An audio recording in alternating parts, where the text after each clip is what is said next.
Hello, my name is Deborah Oginga, a certified nutritionist, and guess what?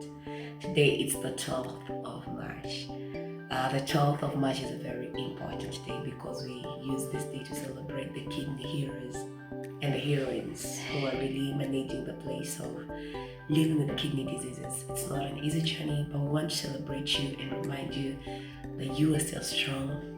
We are with you in the journey, and above all, keep on going because life still has something to expect out of you.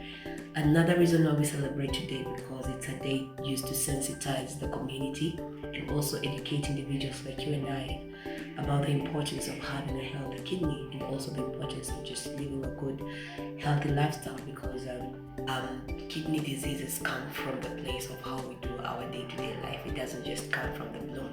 It is something that builds up slowly.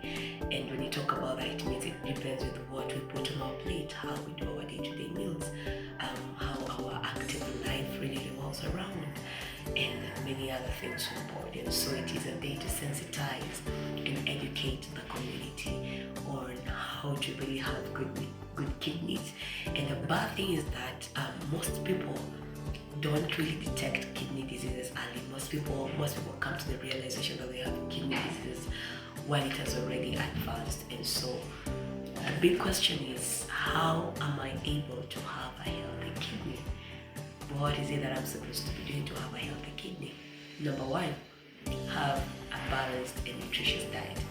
When you talk about balanced and nutritious diet, most people think that is the place of having your carbs in place and your proteins in place and your vegetables in place. But it goes beyond that. It goes to the place of even checking the micronutrients.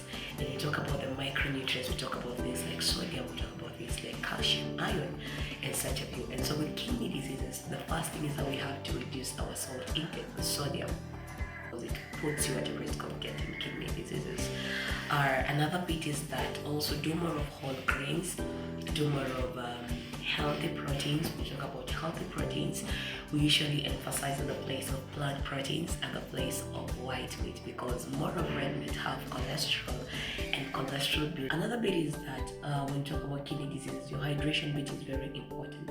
It is the work of water to help us flush toxins within the body, and so hydration plays a very big role and a very vital responsibility. And when you talk about hydration, that's a topic for another day. It's supposed to be according to your body weight. The bigger the body, the much the water.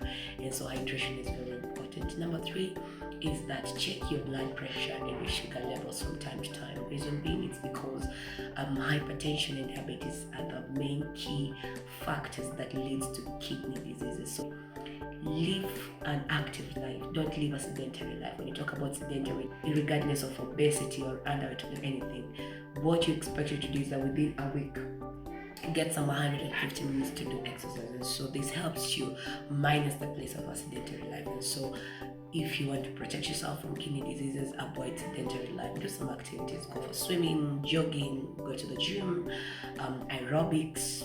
There are different things you can practice on board. Sedentary life also becomes a risk of getting this kidney diseases. Why? Because it's a buildup of other lifestyle diseases like hypertension and diabetes, which is a cause. Basically, medical businesses. It's usually advised that you can take 150 minutes of doing your exercise. That is the minimum standard. And so in a week, get some time to do exercise, but avoid sedentary life because it's a risk factor to getting the kidney disease. Another thing is that do your medical checkup from time to time. Go to the hospital, check your BPs, check your blood sugars, because at the end of the day, like I said, these are the major risks of kidney diseases. So from time to time, get acquainted with how your body works. I advise most of the patients I see or the clients I see that in a year, do a full body checkup. Check your kidney functions, check your liver function, check your cholesterol levels, check your sugar levels, your BPs and other tests. They avoid the overuse of medication. Most of the people have this habit of going to the pharmacy and you take the over-counter drugs and you use them.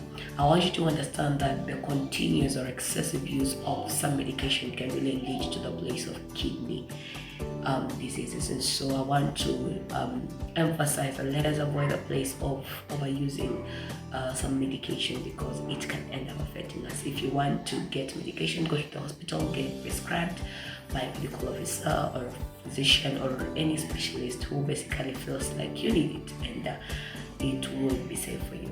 My parting shot is that a healthy kidney is a healthy life, and so today you can make a habit, or you can make step of just deciding that I want to take good care of my kidneys, because it's a very important thing. Don't ignore. Take good care of yourself by 1 or 2 practices that we've talked about, and you'll thank me later. Now, for example, if you have kidney disease, what is it that I'm supposed to be doing? Because now when you have the kidney disease, it's all pushed down to a certain point whereby you cannot take everything. There are things we have to check on board. Dietary wise, I will advocate for bland diet.